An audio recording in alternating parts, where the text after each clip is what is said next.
Hi friends, welcome to fashion tailoring. இன்றைக்கி நம்ம வீடியோவில் என்ன பார்க்க போகிறோம் அப்படின்னா, இந்த மாதிரி அம்பர்லா ஃப்ராக்கில் ரவுண்ட் ஷேப் தான் நம்ம கட் பண்ணியிருக்கோம். அதோட ஸ்டிச்சிங் வீடியோ தான் இப்போ நம்ம பார்க்க போகிறோம். நீங்கள் இதான் ஃபஸ்ட் டைம் நம்ம சேனலை பார்க்குறதா இருந்தால் இந்த கட்டிங் வீடியோவை பார்த்துட்டு வாங்க. ஸ்டிச்சிங் வீடியோ உங்களுக்கு ரொம்ப ஈஸியாக இருக்கும். இந்த மாதிரி ரவுண்ட் ஷேப்பில் நம்ம அம்பர்லா ஃப்ராக்கு கட் பண்ணியிருக்கோம். இதை ஸ்டிச் பண்ணத வீடியோ தான் இது. நம்ம கட்டிங் வீடியோ வந்து டிஸ்கிரிப்ஷனில் வச்சுருக்கேன். அந்த லிங்கை போய் செக் பண்ணி ஃபஸ்ட்டு பார்த்துட்டு வாங்க. உங்களுக்கு இங்கே ஸ்டிச் பண்ணுறது ரொம்ப ஈஸியாக இருக்கும். வாங்க வீடியோக்குள்ளே போகலாம். நம்ம வீடியோவை பார்த்துட்டு கண்டிப்பாக நீங்கள் வந்து கட்டிங் ஸ்டிச்சிங் ட்ரை பண்ணி பாருங்கள். அதில் என்ன டவுட் வந்தாலும் கமெண்ட் பண்ணுங்கள். கண்டிப்பாக நம்ம அதுக்கான ரீப்ளை பண்ணுவோம். இப்போ ஃபஸ்ட்டு நம்ம லைனிங் கிளாத்தை மெயின் கிளாத் மேலே லைனிங் கிளாத்தை வச்சு நெக்கு ஷேப் கொடுக்க போகிறோம். 1/4 இன்ச்சு டு 1/2 இன்ச்சுக்குள்ளே நீங்கள் எவ்வளவுக்கு தையலுக்கு விட்டீங்களோ அதே அளவை ஃபினிஷ் பண்ணி எடுத்துக்கணும். இப்போ நெக் ஷேப் வந்து நான் ரவுண்ட் நெக் தான் கொடுத்துருக்கேன். உங்களுக்கு என்ன ஷேப் வேணுமோ அதே மாதிரி நம்ம ஷேப் கொடுத்துக்கலாம். இப்போ நம்ம கட் பண்ணி எடுத்துக்கிடுங்க. நெக்கில் ரவுண்டு ஸ்டிச் பண்ணியாச்சு. அதை இப்போ நம்ம கட் பண்ணி எடுத்துக்கிடுவோம். அந்த வளைவில் ஜக்கா கட் பண்ணிக்கோங்க. அப்போ தான் நம்ம என்ன நெக்கு வந்து கட் பண்ணுறோமோ அதே நெக்கு நமக்கு கரெக்டாக கிடைக்குன்னா சுற்றி அந்த தையலில் படாமல் கட் பண்ணி எடுத்துக்கணும். நெக்ஸ்ட்டு நம்ம அந்த கிளாத்தை மாற்றி எடுத்து இப்போ மெயின் கிளாத்தில் நம்ம எப்போவும் நார்மலாக ஸ்டிச் பண்ணுற மாதிரி ஒரு அமுக்கு தையலும் பக்கத்தில் 1/4 இன்ச்சு நீட்னஸ்க்காண்டி ஒரு தையலும் போட்டு எடுத்துக்கோங்க.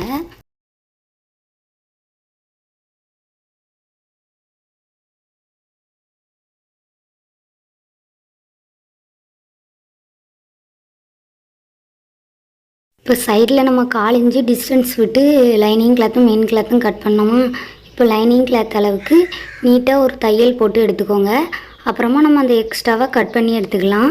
இந்த மாதிரி சுற்றி ஏன் நம்ம நீட்டாக தையல் போட்டு எடுத்துக்கிடுதோம் அப்படின்னா, துணி வந்து விலகாமல் இருக்கிறதுக்கு, லைனிங் கிளாத்தும் மெயின் கிளாத்தும் நம்ம அதை ஸ்டிச் பண்ணும்போது விலகாமல் நீட்டாக இருக்கிறதுக்காக தான் இந்த மாதிரி நம்ம தையல் போட்டு எடுத்துக்கிடுதோம். இதை நீட்டாக நல்லா நீங்கள் நீவி விட்டு எடுத்துக்கோங்க. அப்போ தான் சுருக்கு இருக்காது. நம்ம ஃப்ரண்ட் பார்ட்டு ஃபினிஷ் பண்ணியாச்சு. நெக்ஸ்ட்டு பேக்லேயும் இதே மாதிரி நெக்குக்கு மட்டும் அடித்து திருப்பிக்கோங்க. இப்போ நெக்கு மட்டும் அடித்து வச்சுருக்க பேக் சைடை இப்போ ஃப்ரண்ட் சைடையும் நம்ம ஷோல்ட்ரு ஜாயின் பண்ணணும். சிலும்பல் இல்லாமல் ஷோல்ட்ரு ஜாயின் பண்ண தெரியாதுன்னா உங்களுக்கு இந்த வீடியோ ரொம்ப யூஸ்ஃபுல்லாக இருக்கும். பாருங்கள் நம்ம எப்படி சிலும்பல் இல்லாமல் நீட்டாக ஷோல்ட்ரு ஜாயின் பண்ணுதோம் அப்படின்ட்டு. இதே மாதிரி நம்ம சிலும்பல் ஜாயின் பண்ண வீடியோவும் இருக்குது. அதுக்கான லிங்கை கீழே டிஸ்கிரிப்ஷனில் வைக்கிறேன். மேக்ஸிமம் நம்ம டெய்லரிங் கிளாஸில் வந்து எல்லாமே உங்களுக்கு யூஸ்ஃபுல் வீடியோவாக தான் இருக்கும். நம்ம சேனலை மறக்காமல் சப்ஸ்கிரைப் பண்ணி பெல் ஐக்கானை கிளிக் பண்ணிக்கோங்க. அப்போ தான் நம்ம போடுற ஒவ்வொரு வீடியோவும் உங்களுக்கு நோட்டிஃபிகேஷனில் வரும். உங்களுக்கு வந்து இது கிளாஸ் மாதிரி நீங்கள் ரெகுலராக வீடியோ பார்த்து ஸ்டிச் பண்ணிங்கன்னா உங்களுக்கு ரொம்பவே நம்ம சேனலில் உள்ள வீடியோ எல்லாமே யூஸ்ஃபுல்லாக இருக்கும். நம்ம ஷோல்ட்ரு ஜாயின் பண்ணியாச்சு. ஷோல்ட்ரு ஜாயின் பண்ண நெக்கில் இப்போ நம்ம ஃப்ரண்ட் பார்ட்டில் எப்படி நெக்கில் அமுக்கு தையல் ஒன்றும் சைடில் ஒரு நீட்னஸ்க்காண்டி ஒரு தையலும் போட்டோமோ அதேமாரி சேம் மெத்தடில் இந்த சைட்லேயும் ஸ்டிச் பண்ணி எடுத்துக்கோங்க.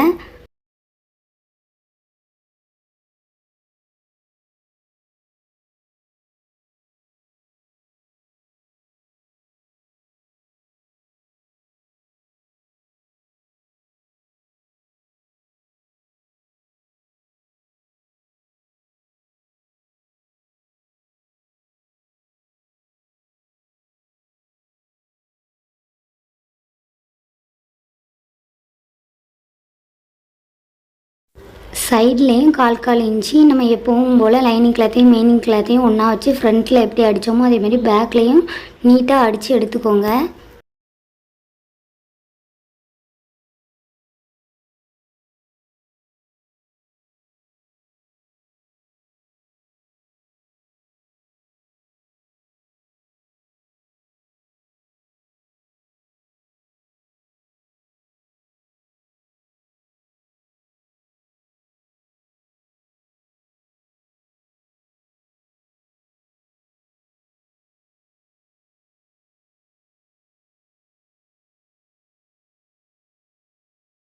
இப்போ நம்ம நீட்டாக வந்து ஃப்ரண்ட்லேயும் பேக்லேயும் நம்ம லைனிங்கை மாற்றி திருப்பி ஓரம் அடித்து வச்சுக்கிட்டாச்சு. இப்போ 4 பக்கமுமே ஷோல்டரை சென்ட்ரு பண்ணி இப்போ நம்ம டாட் பிடிக்க போகிறோம். டாட் வந்து கீழேருந்து 5 இன்ச்சுக்கு குறிக்கலாம். அப்படி இல்லைன்னா மேலேருந்து 9.5 இன்ச்சு மார்க் பண்ணி அதுக்கு கீழே குறிக்கலாம். ஏன்னா மேக்ஸிமம் 9.5க்கு கீழே குறிக்கிறது தான் நல்லது. நம்ம ஜஸ்ட்டோட அளவுக்காக 9.5 அதுக்கு கீழே அப்படின்னு சொல்லுவேன். ஒவ்வொருத்தவங்களுக்கும் ஒவ்வொரு மாதிரி இருக்கும். சில பேருக்கு 3 இன்ச்சு தான் டாட் பிடிக்க மாதிரி இருக்கும். டாட் பிடிக்கும்போது ரொம்பவே கவனமாக இருக்கணும். லைனிங் கிளாத்தும் மெயின் கிளாத்தும் வந்து விலகிடக்கூடாது. விலகுனா நம்ம டாட் பிடிக்கிற இடத்துல ஒரு அட்ஜஸ்ட்மெண்ட்டு தெரியும். ஆல்ரெடி நீங்கள் ஸ்டிச் பண்ணிங்கன்னா நான் உங்களுக்கு என்ன சொல்கிறேங்கிறது புரியும். அப்படி இல்லைன்னா நம்ம ஷோல்டர் நேர்க்காக மேலே ஒரு ஸ்ட்ரெயிட் லைன் நார்மல் தையல் போட்டு அப்புறமா நீங்கள் ஜாயின் பண்ணிவிட்டு டாட் பிடிச்சதுக்கப்புறமா பிரித்து விட்டுக்கலாம். இப்போ நம்ம ரொம்ப நீட்டாக டாட் பிடிச்சி எடுத்தாச்சு 4 சைடுமே. இப்போ நெக்ஸ்ட்டு என்ன பண்ண போகிறோம் அப்படின்னா, கீழே உள்ள பார்ட்டில் ஒரு தையல் போட போகிறோம். லைனிங் கிளாத்தையும் மெயின் கிளாத்தையும் தைக்கணும். அதுக்கு வந்து கீழே ஃபஸ்ட்டு 1/4 இன்ச்சு மடித்து தைக்கணும். அது பாருங்கள், மேலே இருக்கிறது வந்து கிப் அளவு, அதுக்கு கீழே இருக்கும் பாருங்கள். நம்ம அம்பர்லாவுக்கு ரவுண்ட் ஷேப்பில் கட் பண்ணியிருப்போம்ல, அந்த ரவுண்ட் ஷேப்பில் 1/4 இன்ச்சு நம்ம மடித்து தைக்கும். இதே மாதிரி சேம் மெத்தடில் லைனிங் கிளாத் மெயின் கிளாத்லேயும் 1/4 இன்ச்சு அடித்து எடுத்துக்கோங்க. இப்போ நம்ம கீழே அடித்து வச்சுருக்க லைனிங் கிளாத்தையும் லைனிங் கிளாத்தையும் ஜாயின் பண்ணுறோம். பாருங்கள், ரெண்டையும் சேமாக வச்சு ஜாயின் பண்ணிக்கிடுங்க. நெக்ஸ்ட்டு நம்ம மெயின் கிளாத்தில் ஃபிட் பண்ணுவோம். இப்போ நம்ம பப் ஸ்லீவுக்கு கிளாத் கட் பண்ணி வச்சுருக்கோம். மெயின் கிளாத் மேலே லைனிங் கிளாத்தை வச்சு ஒரு ஸ்ட்ரெயிட் லைன் 1/4 இன்ச்சுக்கு அடித்து அதை மாற்றி திருப்பி அதில் ஒரு அமுக்கு தையல் போட்டு திருப்பி நெக்ஸ்ட்டு 2 துணியும் விலகாமல் இருக்கிறதுக்கு மேலே 1/4 இன்ச்சுக்கு 2யும் விலகாத அளவுக்கு நல்லா நீவி விட்டு ஜாயின் பண்ணி எடுத்துக்கோங்க. லைனிங்கை விட எக்ஸ்ட்ராவாக இருக்க மெயின் கிளாத்தை நீட்டாக கட் பண்ணி, நம்ம லைனிங் தான் கரெக்டான அளவு, அந்த அளவுக்கு கட் பண்ணி எடுத்துக்கோங்க.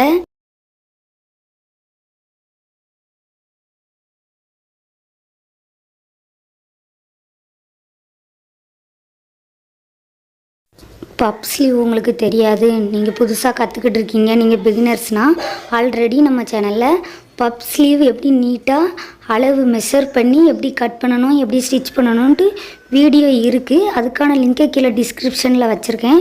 உங்களுக்கு வந்து தெளிவான முறையில் நீங்கள் கற்றுக்கணும் பப் ஸ்லீவு அப்படின்னா நம்ம சேனலில் உள்ள வீடியோ லிங்கை கீழே டிஸ்கிரிப்ஷனில் வச்சுருக்கேன். மறக்காமல் பாருங்கள். அந்த வீடியோ உங்களுக்கு ரொம்பவே யூஸ்ஃபுல்லாக இருக்கும்.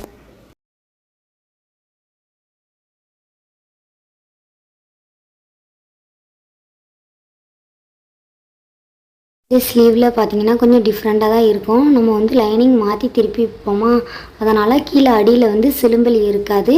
நம்ம ஒரு 1/2 இன்ச்சு டிஸ்டன்ஸ் விட்டு மேலே தள்ளி ஸ்டிச் பண்ணுதோம். பாருங்கள், வீடியோவை ஸ்கிப் பண்ணாமல் பார்த்தீங்கன்னா உங்களுக்கு தெளிவாக புரியும்.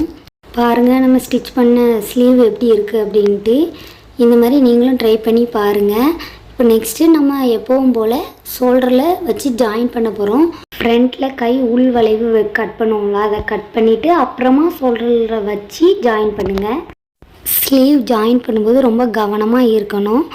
ஏன்னா அது வந்து லைனிங் கிளாத்தும் மெயின் கிளாத்தும் விலகிடக்கூடாது, ரெண்டும் ஈவனாக இருக்கணும். அப்போ தான் நமக்கு வந்து ஸ்லீவ் வந்து ரொம்ப நீட்டாக ஸ்டிச் பண்ண முடியும். அதேமாரி ரொம்ப இழுத்து பிடிச்சி நம்ம ஸ்லீவ் வந்து ஸ்டிச் பண்ணக்கூடாது. நார்மலாக நம்ம எப்பவும் போல் நார்மலாகவே அடிக்கணும். அடித்து திருப்பும்போது அந்த வளைவில் வந்து ரொம்ப டைட்டாக பிடிச்சி இழுத்தோம் அப்படின்னா பார்க்குறதுக்கு நீட்னஸ் இருக்காது. நம்ம எப்படி ஸ்டிச் பண்ணுவோமோ அதேமாரி நீங்களும் ட்ரை பண்ணி பாருங்கள். நெக்ஸ்ட்டு ஸ்லீவும் ஸ்டிச் பண்ணிக்கோங்க. வீடியோவில் நம்ம அப்டேட் பண்ணலை. கீழே நம்ம அம்பர்லாவை ஜாயின் பண்ணி வச்சுருந்தோம்ல, அதை இப்போ மேலே உள்ள டாப் பார்ட்டில் சென்டரில் வச்சு நம்ம ஜாயின் பண்ணோம்.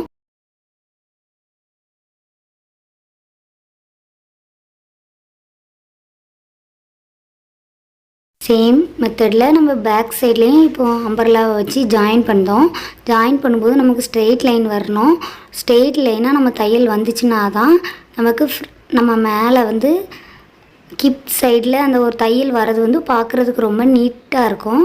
அதனால் நீங்கள் அதை கவனமாகவே தைங்க. அதுமாதிரி லைனிங்கும் மெயின் துணியும் அட்ஜஸ்ட்மெண்ட்டாக இருக்கக்கூடாது, சேமாக இருக்கணும். நம்ம ஸ்டிச் பண்ணியிருக்கிறத பாருங்கள் எப்படி இருக்குது அப்படின்ட்டு. நெக்ஸ்ட்டு எப்பவும் போல் ஃபுல் ஜாயின் தான். ஃபுல் ஜாயின் பண்ணும்போது கொஞ்சம் கவனமாகவே ஜாயின் பண்ணுங்கள். ஏன்னா நம்ம லைனிங் கிளாத்து மெயின் கிளாத்து அதுலேயே நமக்கு 2 கிளாத்து லைனிங் கிளாத் உள்ளே இருக்கும். நம்ம ஒன்றா ஜாயின் பண்ணும்போது அதேமாரி மெயின் கிளாத் 2 இருக்கும். இதில் எதை அட்ஜஸ்ட் பண்ணி தைச்சாலும் சுருக்கு மாதிரி தெரியும். அந்த சுருக்கு விழாமல் நீட்டாக நம்ம கரெக்டாக கட் பண்ணியிருந்தோம்னாலே ஸ்டிச்சிங் நீட்டாக வந்துடும். அதுக்கு நீங்கள் நம்ம ஸ்டிச்சிங் வீடியோவை வந்து கீழே லிங்க் டிஸ்கிரிப்ஷனில் வச்சுருக்கேன், அதை பார்த்துட்டு வாங்க. எப்படி ஷேப்லாம் மாறாமல் நீட்டாக கட் பண்ணலாங்கிறத நம்ம வீடியோவில் தெளிவாக அப்டேட் பண்ணியிருக்கோம். அதுக்கான லிங்கை கீழே டிஸ்கிரிப்ஷனில் வச்சுருக்கேன். நம்ம எவ்வளவு தையலுக்கு விட்டோமோ அவ்வளவு, இப்போ 2 இன்ச்சுனா 2 இன்ச்சு, 1 இன்ச்சுனா 1 இன்ச்சு, நீங்கள் எவ்வளவு மார்க் பண்ணியிருக்கீங்களோ கூட்டியிருக்கீங்களோ அதை ஸ்டிச் பண்ணி எடுத்துக்கோங்க. லைவ் கிளாஸ் ஸ்டார்ட் பண்ணலான்னு இருக்கோம். அதுக்கான ஃப்ரீ டைம் நீங்கள் கமெண்ட் பண்ணுங்கள். இந்த வீடியோ உங்களுக்கு பிடிச்சிருந்துச்சுன்னா லைக் பண்ணுங்கள். இதில் எதுவும் டவுட் இருந்துச்சுன்னா கமெண்ட் பண்ணுங்கள். மறக்காமல் நம்ம சேனலை சப்ஸ்கிரைப் பண்ணுங்கள். டெய்லரிங் பிகினர்ஸ் யூஸ்ஃபுல் வீடியோ நம்ம சேனலை அப்டேட் பண்ணிக்கிட்டே இருப்போம். Thank you friends.